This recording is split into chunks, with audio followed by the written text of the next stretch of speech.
So if I, if I can prevail upon you, we have what we are calling pop-ups. And we did them yesterday, so if you were here yesterday, this is going to be old news. But basically, when we started planning Water Pavilion, easily we had a week's worth of programming, really excellent programming we could have done, but we didn't have a week's worth of resources, and you guys would have gotten bored eventually. So in order to include as many really good ideas as we possibly could, we created this opportunity that we're calling pop-ups. So each of our pop-up speakers will have 5 minutes, and that's it. And I don't know if we actually have a whistle in the room. We actually have a whistle in the room. If they go 1 second over 5 minutes, the whistle will blow, and that's it. Then I'll have to come out with my hook. And they're going to share with you what they're doing that's innovative, that is helping us to become more water climate resilient. So I'd like to invite our pop-up speakers up to the front. And if you just want to fill in the 3 chairs here, you can just go one right after the other. We are going to go in the order you are on the screen. So it's going to go Ashley, Zach, and then Sarah. And I'm assuming we have Zach somewhere. Zach, you better run because this is going to be part of your time. All right, while we're waiting for Zach, Ashley, you can go ahead. Nope, you don't have to do anything. Okay. I'm Ashley Boren. Hi, everyone. I am the Executive Director of Sustainable Conservation, a nonprofit dedicated to helping California thrive by uniting people to solve the toughest challenges facing our land, air, and water. And I'm going to build off of the green infrastructure theme of the past day and a half to share an innovation that integrates floodwater with groundwater by engaging farmers and their farmland and being part of the green infrastructure solution. But first, a little bit of background about California to set the context. Groundwater is a critical part of California's water supply. In an average year, it supplies about 40% of the water we use. And in drought years, it can be upwards of 2/3 of the water supply. Unfortunately, California has been reducing its resilience to climate change by overdrafting its groundwater. So we've been taking out much more than we've been putting in. And we've been doing that for decades. So the groundwater overdraft is severe. We have wells that have gone dry, we have farmland that's gone out of production, and we have land that's literally sinking. So there is a big opportunity to capture floodwater in high water years to recharge groundwater if we mimic what nature used to do before the Central Valley was developed for agriculture and for towns. And we have this great Sierra Nevada mountain range. All the water used to come out and flow through large rivers and spread across the land and seep into the ground to the point where in wet years, the groundwater is really at surface level. The Central Valley was, in essence, one gigantic wetland. Now it produces 2/3 of the United States' fruit and nuts, 1/3 of its vegetables, and 20% of its milk. And it's also home to 6.5 million people. So the way that so there's an opportunity, and what we are pursuing is encouraging that water to once again flow across the land to seep into the ground. And we think it's a very cost-effective strategy because it costs about $63 an acre foot to recharge water into the ground. And if I compare that to using on-farm recharge. So you can have it flow back out of the ground in a very managed way. So you can capture flood water and direct it through canals to farmland that's very sandy and where the water can percolate quickly into the ground. And that's a very cost-effective way to do it. It costs about $60 per acre foot. And if I compare that to probably our most expensive option, new reservoirs, that's about upwards of $2,000 per acre foot. An acre foot is a very common measurement in the United States for water. It represents an acre of land with 1 foot of depth of water on that land. So the traditional way to recharge groundwater in the Central Valley is through dedicated basins, which imagine big earthen kind of sunken swimming pools of dirt where water is diverted every 5 to 10 years when there's water available and allowed to seep into the soil. Water agencies it's unlikely that water agencies can build enough of these dedicated basins to capture the peak flood flows that California will increasingly experience with climate change, both because of the cost, but also the amount of land it would take out of production. So how do we encourage landowners to accept floodwater on their lands? We incentivize them, and I thought I'd just give a couple of examples. There is one district that has a lot of permanent crops, primarily orchards, and they are offering $250 per acre per year to their farmers that will delay planting new almond orchards for 10 and 30-year periods. In addition, they'll give each of those farmers 1.5 acre feet per acre per year pumping credit. And they came up with $250 because it's about the profits that the farmer would experience with growing almonds. And that program is currently oversubscribed. Another district where there's more of a mix of annual crops and permanent crops, that district has identified about 10,000 acres that are very good for recharge, and they will be offering to buy out the winter wheat or other low-value crop into May, at which point the farmer could plant a crop for the summer. If it's a wet year, they'll use that land to recharge groundwater.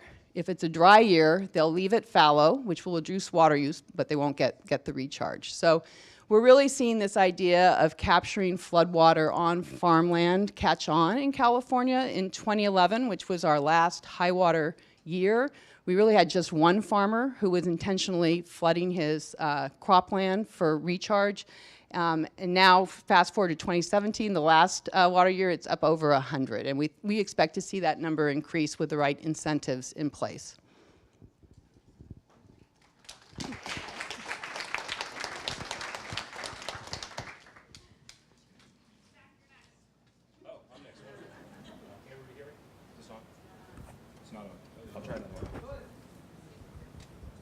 So I've been played off stage by a DJ for going too long on a talk. A whistle doesn't sound that bad, but I'm gonna do my best to keep this short. So thanks for having us here today. It's an honor to be able to share a little bit about what we're doing with all of you. My name is Zach Knight. I am a co-founder and the managing partner of Blue Forest Conservation. We are a benefit company that's been entirely grant funded by groups like the Rockefeller Foundation, Gordon Betty Moore Foundation, but also Department of Agriculture and the EPA. And we have a mission to use financial innovation to create sustainable solutions to the most immediate environmental challenges that we face. In our first project, which is being developed in partnership with the U.S. Forest Service and the World Resources Institute, is called the Forest Resilience Bond. And it's a private financing mechanism that can actually reduce the risk of catastrophic wildfire on our public lands. And after I say that, I feel like I need to take a step back because we're at the Water Pavilion. I'm talking about finance and I'm talking about wildfire. What gives? What's the connection here? And I'm sure folks in this room understand this, but a lot of folks don't know where our water comes from in California. About 60% of our developed water supply comes from snowpack in the Sierra Nevada. Across the western US, over 64 million people get their water from watersheds that are managed by the US Forest Service. Over 64 million people. And unfortunately, these forests aren't healthy. We've changed the natural fire cycle. We now have up to 10 times as many trees as would be naturally occurring per acre in our forest, and it's this overgrowth, when you combine it with an increasingly hotter and drier climate, that made 2017 the worst wildfire season in recorded history. And unfortunately, 2018 is not far behind. And when fires happen, and I'm saying when very intentionally, not if fires happen, when fires happen, there's a tremendous amount of risk to our water security and our water systems. You have sedimentation events, water quality issues, you have post-fire flooding, you have damage to critical infrastructure in these watersheds. These are all real costs to the system. The good news is there's a well-known solution to this, ecological restoration or thinning to bring a forest back to a natural density and to restore ecological function with riparian restoration, prescribed fire to bring back that natural fire regime. These are really important things and we know that they work. So I've just told you there's a problem and I've told you there's a solution, and you might be asking, well, why aren't we doing this solution? Well, if you go back 20 years ago, the Forest Service used to spend about 15% of its budget fighting fires, 1-5. Last year, they spent $2.7 billion, which was 56% of their annual budget. And that number is expected to jump to 67% of their budget by 2021. That's only 3 years from now. So we're in this vicious cycle where we're spending money on today's fire that's designed to prevent tomorrow's. And we need to break that cycle. And we're never going to have enough public funding to be able to do that, unfortunately. So at the end of the day, what we've done is said we need to create this forest resilience bond. And what this is environmental impact bond. that allows private capital to come in and cover the upfront costs of doing these restoration treatments, and then allows the beneficiaries of this work, which could be the U.S. Forest Service, but it could also be a water and electric utility. It could be a private water-dependent company like a bottle or a brewer, a flood control district, a state agency, to pay for the benefits that they actually receive. And when you combine all of those payments over the course of 5 to 10 years, that's enough to cover the cost of doing this restoration work and a modest return for the investors. So at the end of the day with this, we end up reducing fire risk now, not later, which is incredibly important. All the beneficiaries achieve their goals. Investors get a financial return, but they also get a social and environmental return, and we're seeing obviously the importance of that, and I'm sure you've heard a lot about that this week. And at the end of the day, we all get a healthier forest, which means clean air to breathe, clean water to drink, places to recreate, habitat for species, and actually creating sustainable rural jobs here in California where we need them most. So with a minute to spare, I will pass it on to you, Sarah. A minute. Thank you. I'm Sarah Hurd from the Nature Conservancy, and I'm here to tell you about some exciting work we're doing to launch California's first sustainable groundwater market. But first, a little bit about the Nature Conservancy, for those of you who don't know us. We are the largest environmental organization in the world. We have a presence in every U.S. state in over 70 countries, and our whole focus is on working on the biggest environmental challenges that we see, and that includes water scarcity, which is a big problem when it comes to groundwater in California. So in California, groundwater makes up 60% of our state's water supply in dry years. And during our last drought, we saw places where the groundwater levels were dropping by over 50 feet per year. And even though our drought is officially over, in some places that's actually still happening. This is just not sustainable. With climate change, we're at risk at losing one of California's biggest sources of stored water. That's our snowpack. And so that means that groundwater is even more important, particularly in areas like parts of Southern California where it's the only option. So wise groundwater management is one of the best climate resilience tools that we have. And luckily, we have a new state law called the Sustainable Groundwater Management Act, or SGMA, that requires this. Under SGMA, over 250 local agencies must create plans to prove that they can manage their groundwater over the long term. Most of these agencies are brand new, and they need the tools to do this. A water market is one of these tools that's been proven to help other areas around the world meet the challenge of water scarcity. And so the Nature Conservancy has partnered with others in a part of Southern California along the coast to create SGMA's first water market. This is an area that is some of the most productive and valuable agriculture in the state.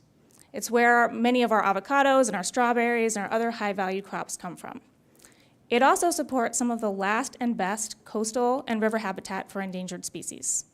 And it's almost entirely dependent on groundwater. This is an area that is going to need to reduce its groundwater use by 30 to 40% over the next couple decades. And it's this scarcity that's motivated stakeholders to come together and create a market.